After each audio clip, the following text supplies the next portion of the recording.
I would like to call to the stage Frederic Werner, who is the head of strategic engagement and the chief of strategy and operations at the International Telecommunications Union, and then Alpesh Shah, the managing director of the IEEE Standards Association. We're going to have a short discussion with the two of them, and you can please sit down.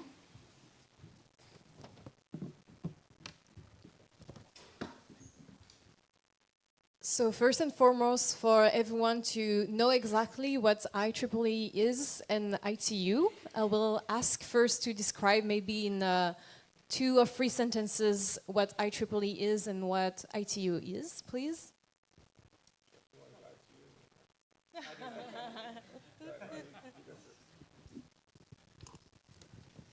Testing 1, 2, 3. Here we go. Yes, good afternoon, everyone. My name is Fred Werner from the ITU, and for those of you who don't know the ITU, ITU is the United Nations Specialized Agency for Digital Technologies, and we basically do 3 things. One is we allocate and harmonize radio spectrum and satellite orbits. We also develop technical standards that underpin modern telecommunication networks, and we assist developing countries in bringing up their ICT infrastructure through development and capacity building work. And we do one more thing. We organize the AI for Good Global Summit. Perfect, thank you. It was not 3 sentences, but it was very short. Thank you. And then Alpesh on IEEE. Testing, okay. So IEEE is the world's largest scientific and technology association. It's a public charity with a mission of advancing technology for humanity. And as a part of this, we have over 500,000 engineers in nearly 200 countries that cover a broad range of technologies and in incredible depth. Along with this, we have been working considerably with a number of government agencies and ministries and the ITU, as well as a number of partners to help elevate the understanding of more of these critical and emerging technology areas. So we're happy to be here and look forward to sharing a little bit more about who we are and what we do. Thank you so much. So after these presentations, I want to talk about the topic of this discussion, the importance of standardization for the measurement and mitigation of the environmental impacts of artificial intelligence. Because for the last, I think it was 5 months, with the Ministry of Ecological Transition, we gathered some experts from ITU, from IEEE, from ISO, to talk about the standardization of the measurement and mitigation of environmental impact of AI. Why is it so important? Because today it's really hard to have a way to measure that is comparable across different AI systems and that can be used by companies, AI companies, but also companies using AI system. The companies are clients of these AI companies. And so since there are several work groups that have been starting by these standardization organizations, we decided to get together and see if there were some, common ground that we could find from all of these organizations. Because we need shared and standardized methodologies to better address the environmental impact of AI. But first, before talking more specifically about this, I would like to talk about standardization in general, because I think people in the room are not necessarily experts of standardization. So first, Alpesh, how can standardization help in stabilizing common measurement methods for various stakeholders? And would you have some examples of how standardization enables companies, industries to have common measurement methods? And that's in 3 sentences. More, if you want. Thank you. So I'll actually start with answering a slightly different question, because I think it helps give context around the value of standardization. And I think Fred may add more to what I share here. But you know, we're all here today. We're talking about sustainability. In reality, we're talking about innovation and the use of AI systems. And do we give ourselves permission to use these systems with the consequences that may come along with it? That's really what we're talking about. And You know, I just came from a conversation about human rights from another country's dialogues there, and this point of disparity that was mentioned in the previous presentation, it's real. It's not just a sovereignty issue alone. And what this unfortunately points out, an inconvenient truth, is that one of the most important things right now that's required is proper governance. Proper governance comes with the ability to have different stakeholders at the table with clear decision making, realizing that there are compromises that will have to be made, but still your voice is at the table. Because if you choose to go on your own, or you choose to just simply go down the race, there will not be that many winners.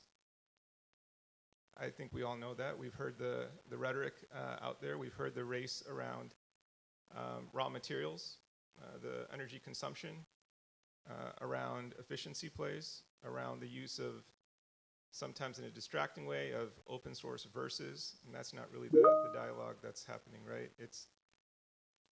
It's more than this. And so first and foremost, when we talk about standardization, governance is critical. Having an open environment that follows the WTO principles, that allows all those voices at the table, is really important. And along with this, you know, I'm going to touch on a question that I'm going to predict you'll ask later. And it's not really a prediction because she shared the questions with us in advance. But this question of then, not only what is standardization, but what does standardization innovation look like in this capacity? And I'll share a very concrete example. So here we're going to talk about the OECD work. This is of high interest within the IEEE P7100 work. But before we dive into this, I wanted to note actually three ways that with OECD we are sort of creating a more innovative approach that will allow for not only better standardization, but perhaps an accelerated path towards more sustainable solutions. And this is through standardization. And so to elaborate, first, it's really about closing the gap. And I mentioned governance, it's a matter that has to be addressed on multiple fronts. But by bringing together the OECD experts from the policy side, downstream, and bringing the technical experts up from the IEEE side, and bringing in the key stakeholders that are affected, this really helps to do one thing, and that is to help accelerate the ability for organizations to implement in an effective manner versus the policy that emerges. This is important because we keep talking about how much time is left. How many more 18 months do we have left to change the dial, right? When we talk about climate, when we talk about sustainability, let's stop kidding ourselves. That runway doesn't keep going forever. We need faster ways. Dynamic governance gives you that opportunity. The second is that from this point, I would note that, you know, just earlier this morning, with AI Commons, Foundation of Werner, ITU, and others, a global trust challenge was launched. And the aim of this challenge was focused on not so much a competitive space.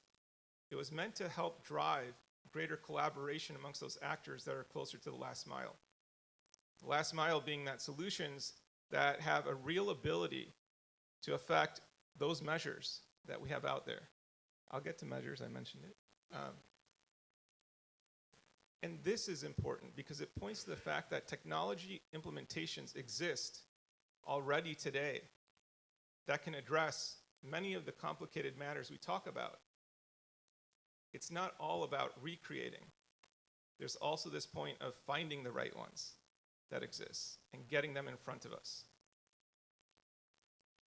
And this third aspect then I point to is very much around agreeing on norms. Yeah, standards can be soft norms that complement the hard norms of regulation and law. And the launch of the P7100 Standards Project, really a derivative of the OECD expert group on climate change, that said, you know, it's not enough for us to be chasing one-off metrics. It's not giving us a clear enough picture of really what's happening. And because we don't understand what's happening, how can we expect proper policy to be developed?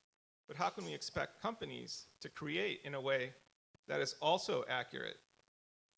It's impossible if everything lives in the gray. The point this leads to is that the starting point we look at with measures and metrics is ultimately a point of governance. Because in the end, what you're talking about is holding folks accountable in a tractable fashion, where the results can have clean and clear influence, right? And each stakeholder understands it in the same way. What does this mean?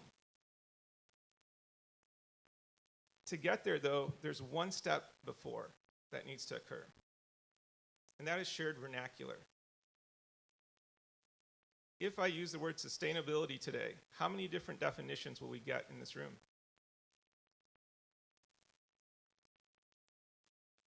And this is part of the problem. We're talking about LCA. Not everyone understands LCA the same way. We're talking about carbon efficiency. Not everyone understands the same way. Even the carbon markets, there's different understandings and different accessibilities to those markets. And I'll point then that to this point of standards innovation and the point of who is IEEE.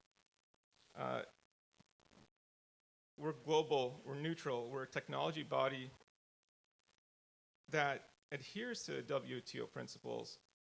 But what I'm describing to you right now on the front of sustainability is exactly what we had to do 10 years ago in the space of AI and ethics. And so we know, we've lived it. And so this type of innovation is something that we understand how to help bring together quite well. We have a governance and standardization system that expands. We're one of the first to have the ability for open source and standards to be co-developed, addressing the patent issues, addressing the IPR issues related to that, and allowing for this work to exist with multiple different licenses. And I note this because in the end, this not only leads to better and richer environments. Those that came together around our AI ethics work, for example, were a mix of lawyers, were a mix of technologists, but also philosophers, civil society, and other actors. And this led towards a downstream level of standards that also helped play a major role in the development of the EU AI Act. And so what I would share is that we have a governance system that continues to scale. It can scale through all of these different approaches because of the integrity of the system, because folks are clear on the rules and they understand how it works and the means. And it has the ability to bring everyone together. And so when we think about this, whether it's the innovation with challenges, pulling the experts in together, pulling the various stakeholders in, these were not native things towards a standardization body even a decade ago. And so what I would just note here is that we have the 500,000 technical experts.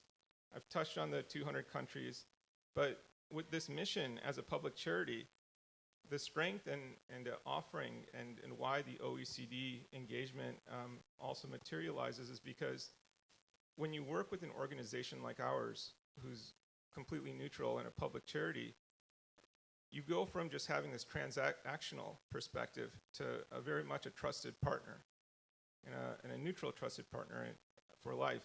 And so I'll add this one other component to standards innovation in finding the right things. This idea of being globally recognized, neutral, experts as a trusted partner, it creates an interesting opportunity also for the other side, for governments, for ministries and markets. And that's proactively adopting and applying these open standardized solutions, whether they be open source, open standards, what have you, in critical and emerging technology areas in a more consistent manner. Because in one way, probably in many ways, this also helps to reduce a lot of the carbon offset. It also helps to reduce a lot of the wasted time and energy that we're undertaking. And it helps us accelerate the ecosystem towards more pragmatic solutions. Thank you. Well, thank you for this. Know that you stole all of Fred's questions. No, but Fred, maybe you want to react to what Alpesh just said, and also maybe you want to touch upon the fact that today there are more and more work groups around AI and AI standardization, and why is that, and how standardization can help, I would say, the diffusion and building AI at scale. Yeah, thanks for that. So I'd actually like to highlight the example of AI for Good as basically building a pathway for innovation in standardization, especially as it relates to AI and emerging technologies. So AI for Good was created in 2017. And if you think about that, that's basically a lifetime in terms of AI years. That was a long time ago. And now we only have 5 years to achieve the Sustainable Development Goals. And AI holds great promise to, advance many of those goals and targets, from climate change to clean energy, sustainability, but affordable healthcare, education for all, gender equity, and also the more physical manifestations of AI, like robotics, autonomous driving, solutions you might find in smart cities, brain-computer interfaces. So I think it's safe to say that the use cases are definitely there.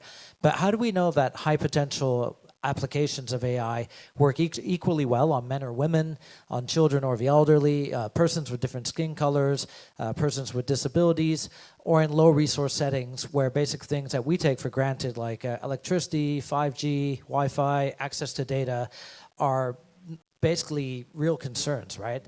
And how can we ensure that these solutions are built sustainably, that they're aligned with the Sustainable Development Goals, that they're basically safe, they're secure, they respect privacy. Ideally, they'd be interoperable, and you'd have interfaces between these different technologies, which is one of the reasons that you have standards.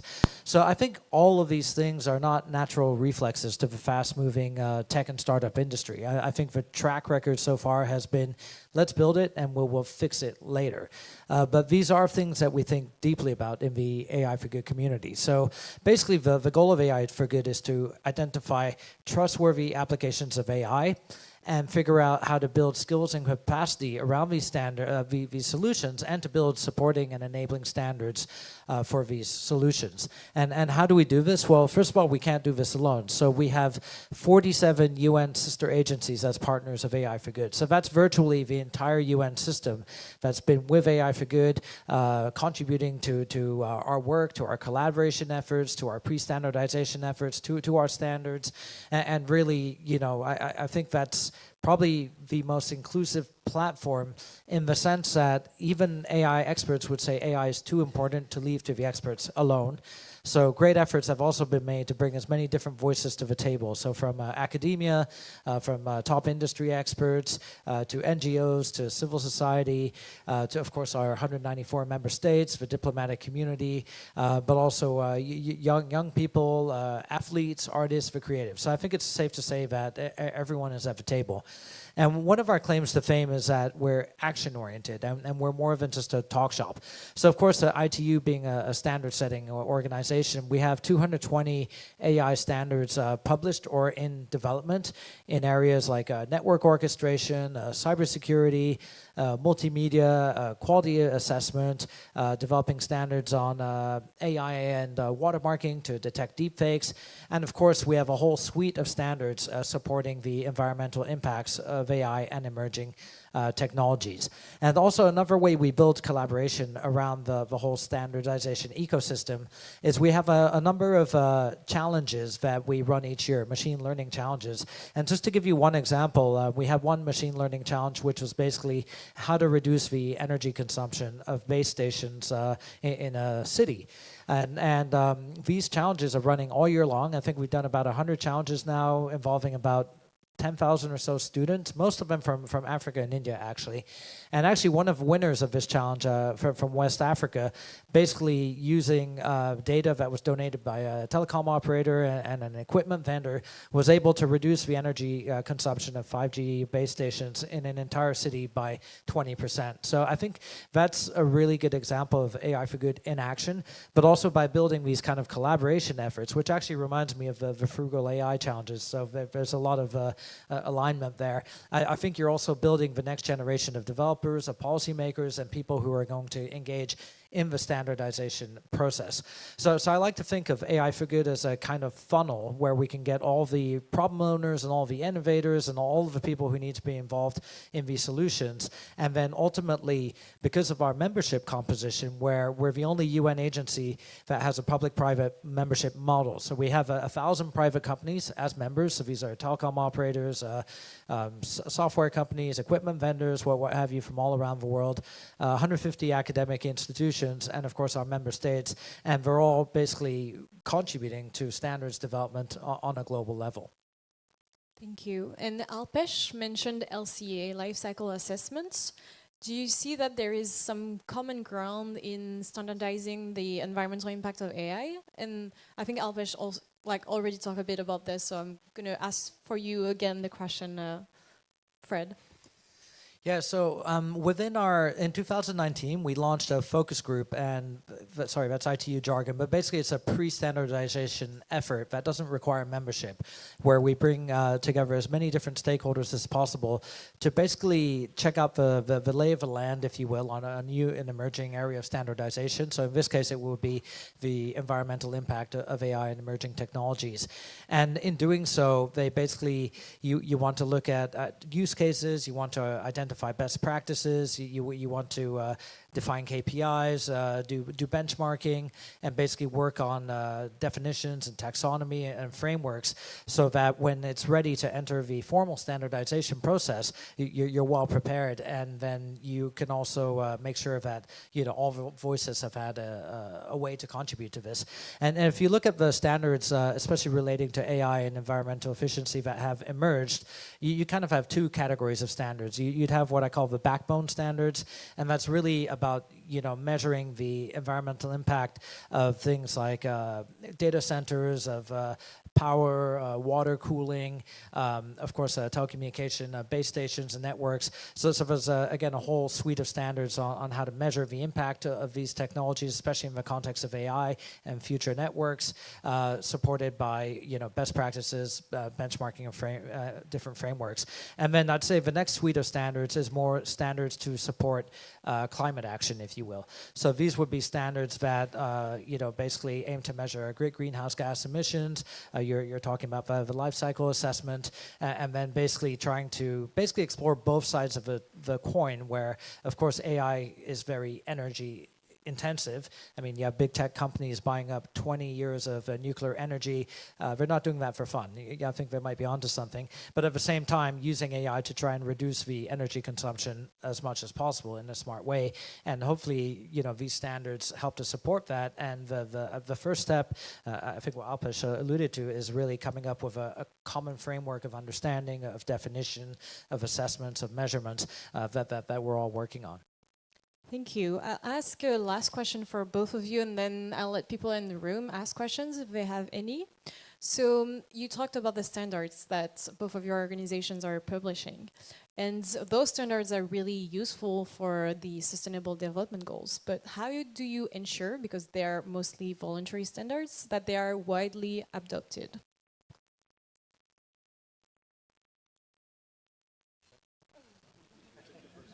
Don't fight over this. Okay. I would say the key to adoption, the starting point is inclusivity. If you want them to be adopted, you want to have the right people at the table at the beginning. So that's what I was explaining about our mixed membership composition, where you do have member states, you have private companies, you have academia, but also great efforts have been made to bring developing countries to the table as well.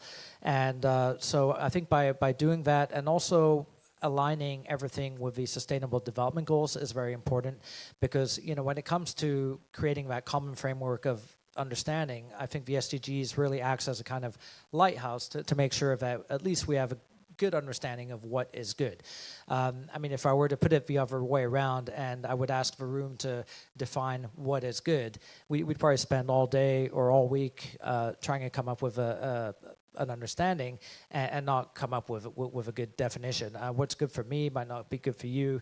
Different countries, different communities, different societies have a different understanding of good. But luckily we don't have to start from scratch, because we do have the Sustainable Development Goals to act as that kind of framework. So I think by building in the inclusivity at the beginning, the Sustainable Development Goals at the beginning, fundamental rights, safety, security, privacy, at the start, well, for me, that's the best way, or your best insurance, if you will, of having adoption down the line, and also not waiting for a kind of band-aid approach where something might develop in one part of the world, and it might be very good, but it's maybe not fit for purpose for 50-plus African countries where you speak, 1,000 different languages. So that kind of fix-it-afterwards approach, I think is probably the worst thing that could happen in this environment right now. Thank you. Alpesh, do you want to say anything more on this? If you want to complement this, or everything was said. Sure, I would. I think I would say Fred is accurate, that it's important. This point of inclusivity isn't a point we make for the sake of making it. I mean, frankly, if you're looking for speed and delivery, you go with a small group, right? A consortium of sorts. Let's take the 802 standards. Everyone in this room is using it right now, otherwise known in market terms as Wi-Fi. Yeah, I think that shows pretty good global adoption. But what goes behind that is, for example, ITU-R spoke about the spectrum allocation, right? So countries actually are looking at how do we ensure that we're not having conflicts or there's availability. And so when the 802 work comes out, they're also submitting to the ITU-R to make sure that the spectrum allocation elements don't disrupt it. The point is that it really is about good governance connecting with good governance, right? We're a network of networks. We have over 600 different partners at scale. And so when we work with organizations like ITU, whether it's T, D, or R, the point is that the expectation is there's good quality work coming on both sides, right? Otherwise, Fred and I are in a back room trying to figure out how do we solve this mess. But when all the systems understand how they're supposed to work together, scale can occur.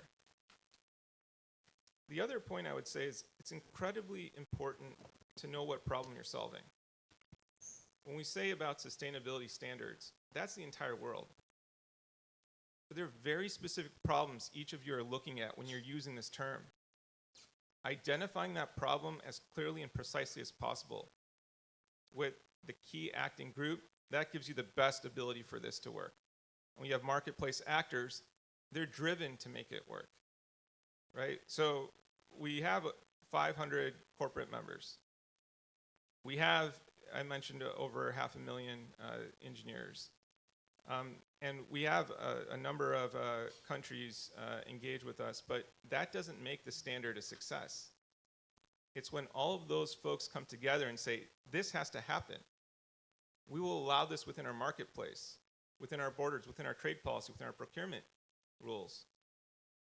Then it happens. And so that's why that quality and integrity of the system is so critical, because nobody wants to take a chance on something that may cause so much more problems downstream. That's the value of good, strong standardization environments. Thank you. Is there one quick question from the room? If there's not, there's one. two, but we'll only take one, sorry. Can someone pass along the mic, please?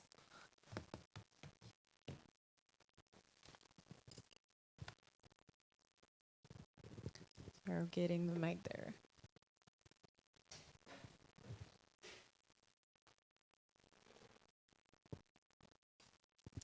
Thank you very much. Thank you very much for all that you've said. I'm Gilot from Bavana, a very small French company. What we do on a daily basis is basically to help organizations, public or private, evaluate the impact of their digital technologies, impact being both environmental, social, so I have sociologists in the team, and obviously financial, because everybody's interested by that. So I'm very intimate with ITU 1410 and ITU 1480 specs to help evaluate the direct and indirect impact of digital technologies, those that have been mentioned earlier about rebound effect, induction effects, and things like this. My question is, I believe, twofold. First of all, we have been talking about standardization. Do you ambition to have both direct and indirect impacts of AI technologies in these working groups? That's the first question. Second question, I've heard about spectrum, which is what ITU is doing on the telecom side. Do you ambition to have a spectrum of different AI technologies being assessed? Or do you ambition to have a wide global way to measure and mitigate AI, knowing that there are different type of algorithms? Very short answer, please. Yeah, thanks. No, it's a good question. I would say yes, yes, yes to everything you said, in the sense that we have what's ongoing, and you seem quite familiar with that. But also looking to the future, we have the Green Digital Action, which was launched at COP last year, and that really aims to address the gaps that are there. So I don't claim that we have the full spectrum covered right now, but I do believe that would go a long way towards identifying the gaps and maybe laying out a roadmap for the next areas of standards work that would have to emerge. And likewise, it was announced today by our Secretary General that ITU is a partner with UNEP and France on the Sustainable AI Coalition, and I do believe that coming out of that coalition, there would be a lot of action that would that basically you're suggesting. Likewise, we were also contributing to the report on sustainable AI and standardization that was just published. So I would like to think there's been some good work done, but there's still a lot of work to do, and I would also invite you and anyone who's knowledgeable about it to contribute to that process. Well, thank you very much to both of you for coming here today and for sharing about your perspective on the standardization and environmental sustainability of AI. And yeah, thank you very much.